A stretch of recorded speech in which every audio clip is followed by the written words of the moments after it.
नमस्कार, मैं हूं संजय शर्मा। आप देख रहे हैं 4PM यूपी। यूपी में राजनीति का घमासान चरम पर है। क्या योगी आदित्यनाथ को भ्रष्टाचार के नाम पर ही दिल्ली घेरने की तैयारी कर रही है? एक विधायक के ऊपर इनकम टैक्स की रेड हो रही है। कुछ लोग कह रहे हैं कि इस विधायक उमाशंकर सिंह को योगी सरकार ने 19,000 करोड़ के ठेके दिए। सच क्या है मुझे नहीं पता, लेकिन सरकार को बताना चाहिए कि इस विधायक को अगर वाकई में सैकड़ों हजारों करोड़ के ठेके दिए गए तो क्यों दिए गए। और जाहिर है कि ईडी के छापे खनन माफियाओं के यहाँ, खनन व्यापारियों के यहाँ, जिसका विभाग खुद मुख्यमंत्री पर एक बड़ी साजिश की तरफ इशारा कर रहा है। क्या उत्तर प्रदेश में जंग की एक नई दिशा बनने जा रही है? दैनिक भास्कर के राजनीतिक संपादक केपी मलिक ने तमाम बिंदुओं में मुझसे बातचीत की है। रोचक बातचीत है। चलते हैं मलिक साहब के पास। 4PM न्यूज नेटवर्क में बहुत बहुत स्वागत है केपी मलिक साहब, आपका अभिनंदन। आपका संजय जी, आपका भी बहुत बहुत धन्यवाद, और आपके प्यारे दर्शकों का जो हमें पसंद करते हैं, देखते हैं, सुनते हैं, आलोचना भी करते हैं और जो है सुझाव भी देते हैं, तो हम उनके भी आभारी हैं। उनका भी बहुत बहुत धन्यवाद करते हैं और आशा करते हैं कि और सुझाव दें, और कहीं अगर ऐसा लगता है कि हम कुछ गलत रास्ते पे जा रहे हैं तो उसके लिए भी अच्छे सुझाव दें।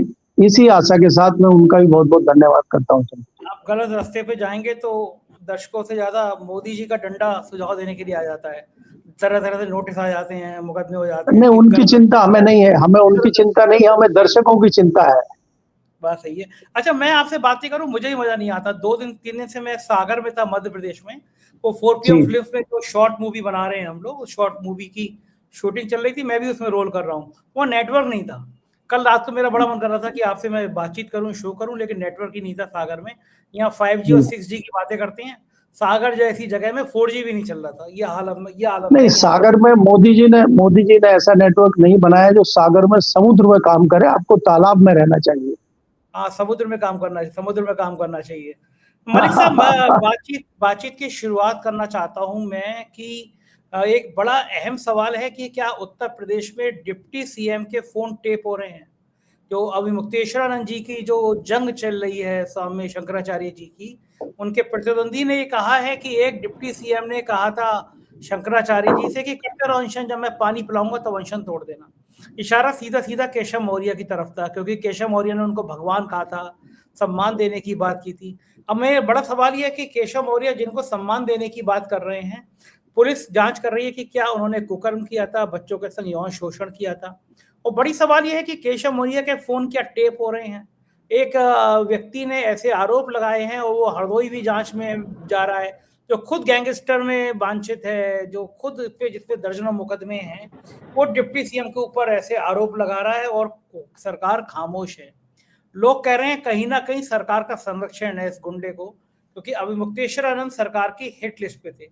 लेकिन ये जो होगा वो कानून अपना पालन करेगा। लेकिन बड़ा सवाल यह है कि केशव मौर्य ने अगर अभी मुक्तेश्वरानंद से बात की, अगर ये आरोप सही है, तो फिर ये आशुतोष जी को कैसे पता?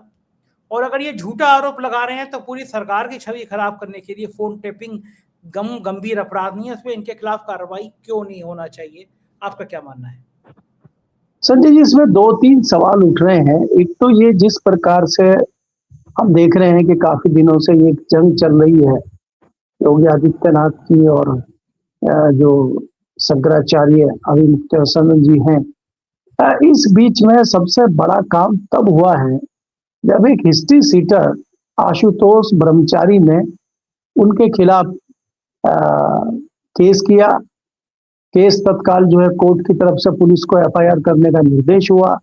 पुलिस ने एफआईआर कर ली और उसके बाद जो है ये भी जांच हो गई है कि जो बटुक जो उनके बटुक ब्राह्मण है, उनके ऊपर जो आरोप लगा था कि उनके साथ जो है गंदा काम किया गया है, उसकी रिपोर्ट भी आ गई है।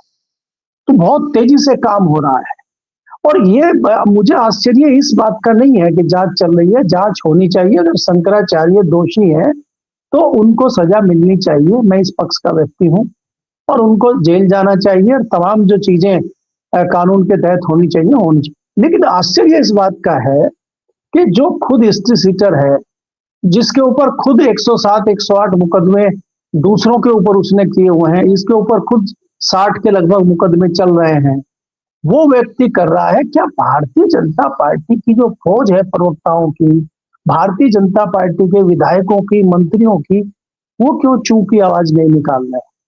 दूसरी बात यह है, क्या योगी जी अकेले पड़ गए हैं?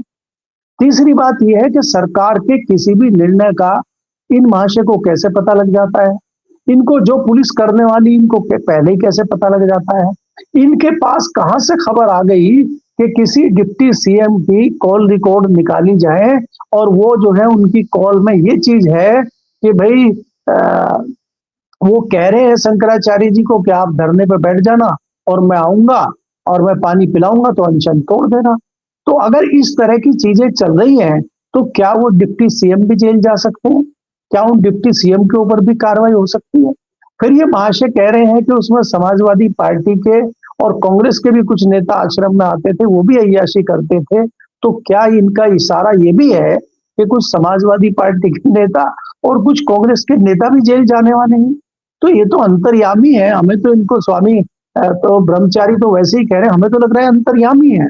इनको तो पुलिस से, सरकार से पहले ही पता लग जाता है ये बात। दूसरी बात ये है संजय जी कि योगी जी जिस प्रकार से इन चीजों को कर रहे हैं, एक माहौल प्रदेश में बना हुआ है।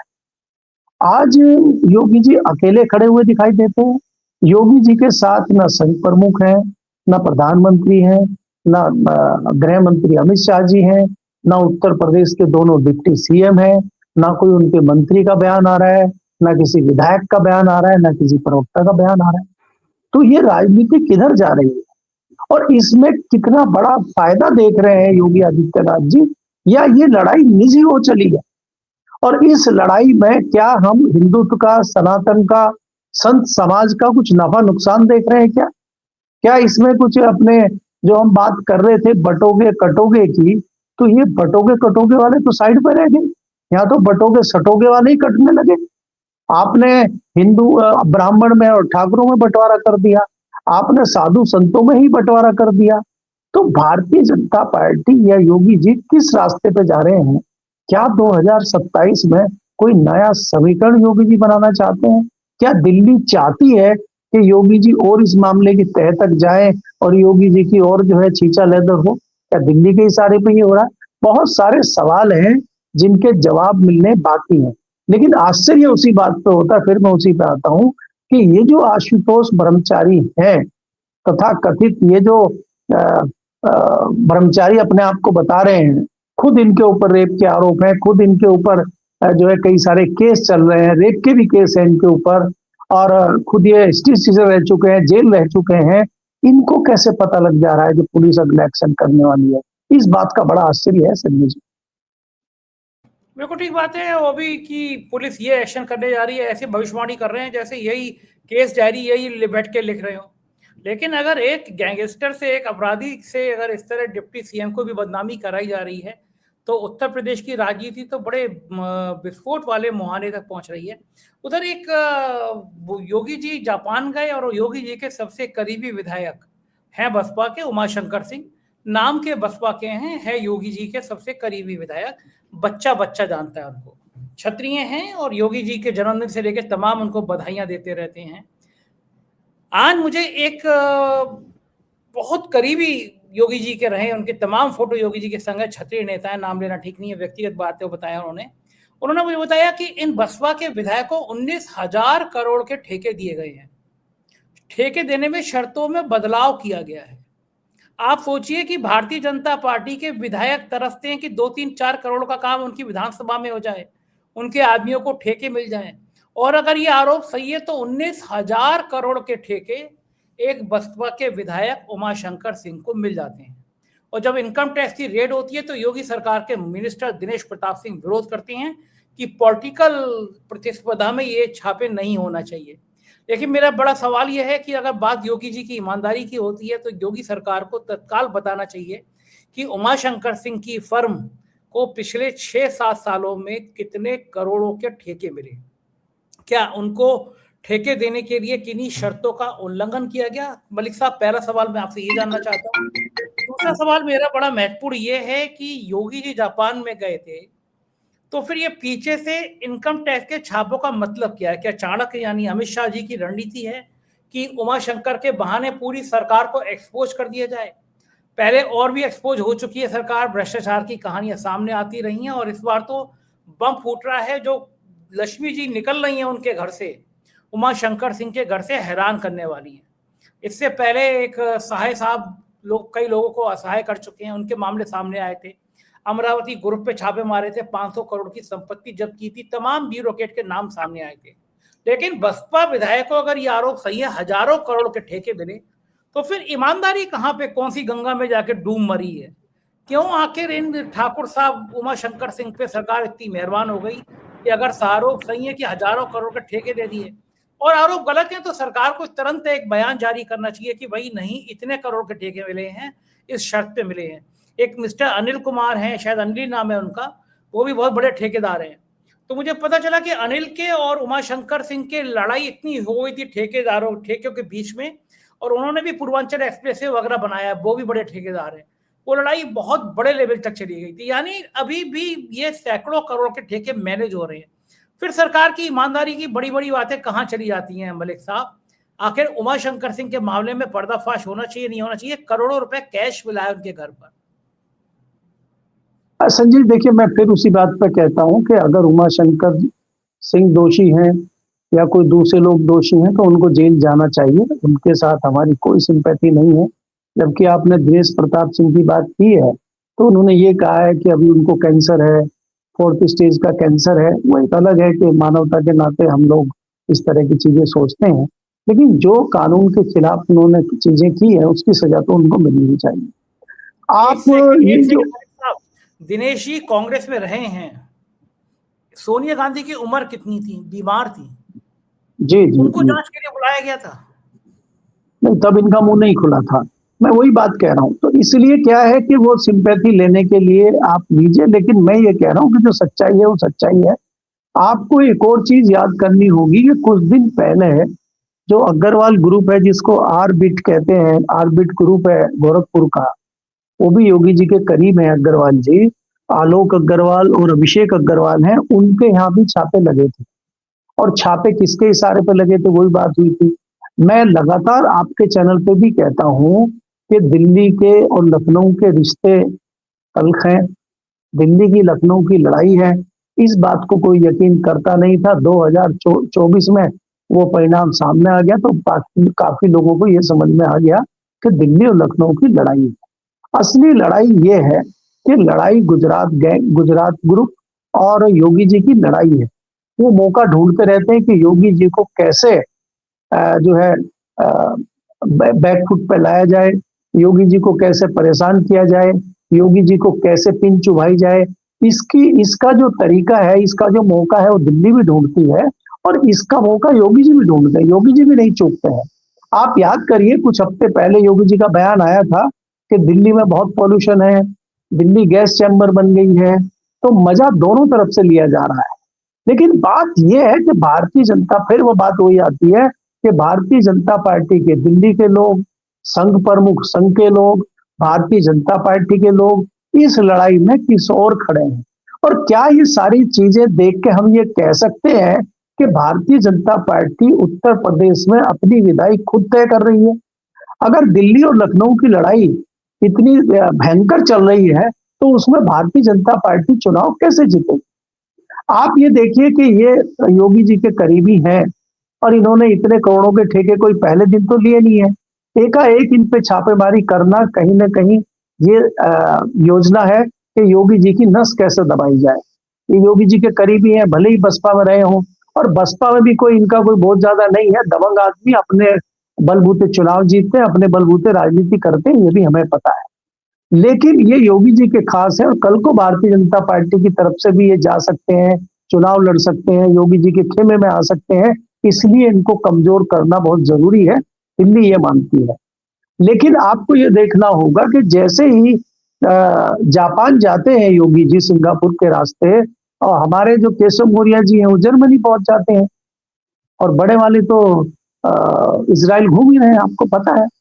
तो एकाएक ये जो बाहर की यात्राएं चल रही हैं, और भारत में जो घमासान एप्स्टीन फाइल का, अमेरिकन डील का, और दिल्ली में राहुल गांधी का जो मामला चल रहा है, पार्लियामेंट सेशन शुरू होने जा रहा है, 9 मार्च से उसकी तैयारियां चल रही हैं। तो जो घमासान मचा हुआ है, इस बीच विदेश में जाके ये लोग क्या कर रहे हैं।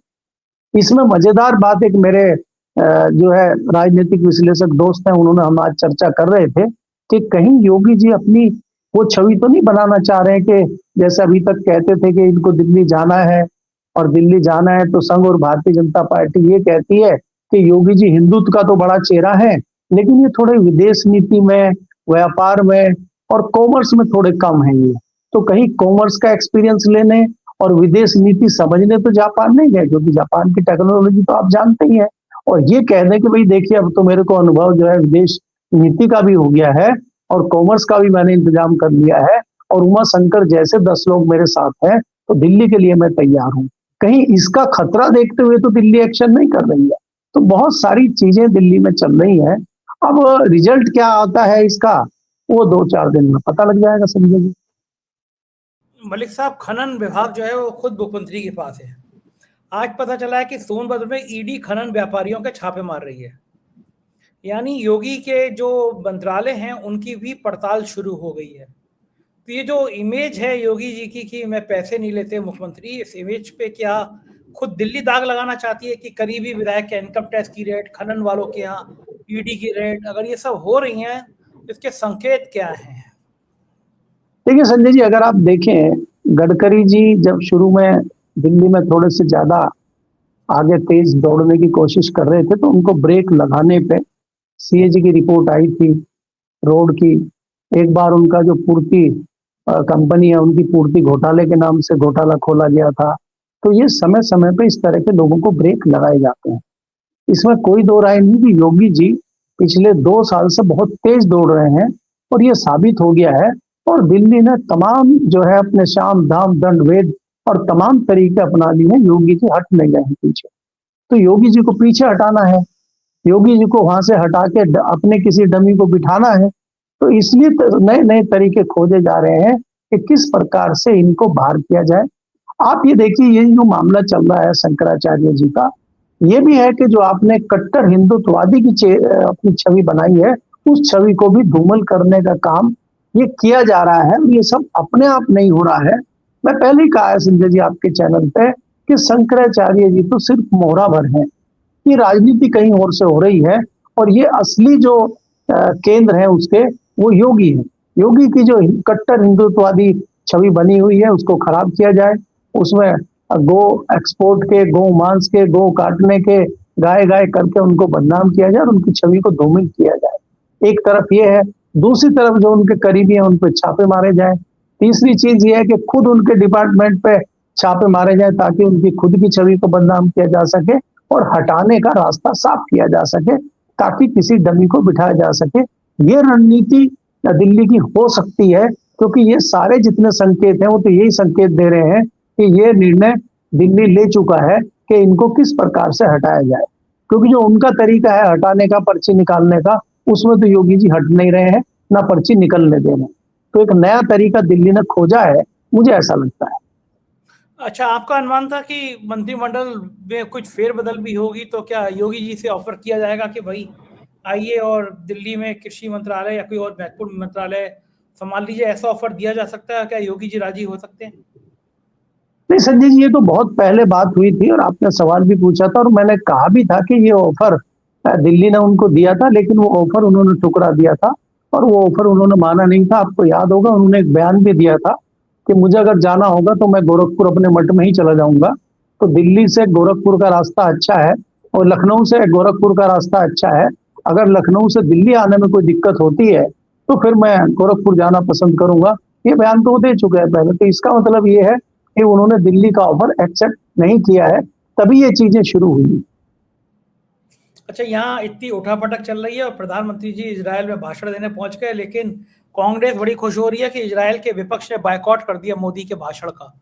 कांग्रेस कह रही है कि ये विपक्ष जो है इजरायल का सही काम कर रहा है और भारत की नीति, अटल बिहारी वाजपेयी की नीति हमेशा इजरायल को लेकर स्पष्ट थी, लेकिन गजा के मामले में जो इतना हजारों लोगों का नरसंहार हुआ है वहां पे, और इजरायल ने जिस तरह से बेरहमी से लोगों को मारा है, उसकी तरफ से भारत सरकार की नीति बड़ी खराब रही है। हमारा पुराना दुश्मन जो है पुराने दोस्त अलग हो रहे हैं, दुश्मन मिल रहे हैं, अजीब सी विदेश नीति हो रही है। आपको क्या लगता है कि इजराइल का दौरा इस समय करना चाहिए था प्रधानमंत्री जी को? सही था स्टेटमेंट? देखिए संजय जी, मैं विदेश के मामले में बहुत एक्सपर्ट तो नहीं हूँ, लेकिन जितनी सारी चीजें मुझे समझ में आई हैं, मुझे लगता है कि बहुत ही कठिन समय में मोदी जी इजराइल का दौरा कर रहे हैं। और मैं तो ये मान के चलता हूँ कि इजराइल ने मोदी जी को बुलाया नहीं है, मोदी जी खुद इजराइल गए हैं।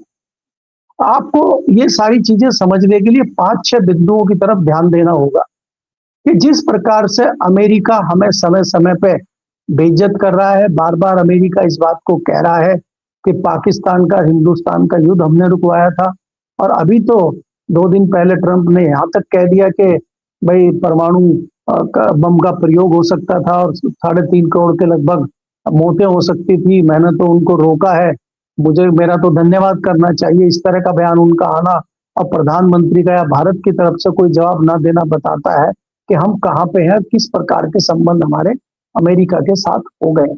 दूसरे, हमारे प्रगाढ़ संबंध चाइना के साथ नहीं है, रशिया के साथ हमारे संबंधों में खटास है, अमेरिका हमें सीरियस ले नहीं रहा है, तो हमारे रास्ते सारे बंद दिखाई देंगे।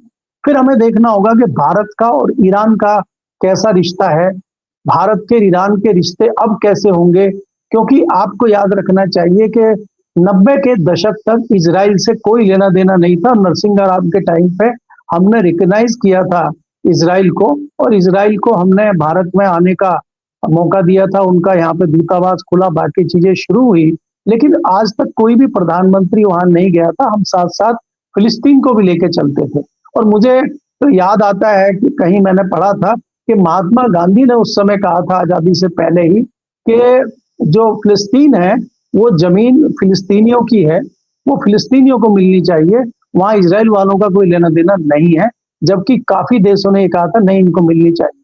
तो हमारा ये है कि हम सच्चाई के साथ खड़े रहते हैं, उसका परिणाम भले ही कुछ भी हो। दूसरी चीज संजय जी, आप ये देखेंगे कि ऐसे टाइम पे मोदी जी का इजराइल दौरा होना, जब भारत में इतना विपक्ष ने हंगामा किया हुआ है, स्टीम फाइल के चर्चे हो रहे हैं, अमेरिका के साथ हमारी डील हो रही है, अमेरिका हमारे ऊपर इतना टैक्स थोप रहा है, अमेरिका रोज हमें परेशान कर रहा है, ऐसे में मोदी जी का विदेश जाना, इजराइल जाना जताता है कि कहीं ना कहीं मोदी जी घबराहट में है।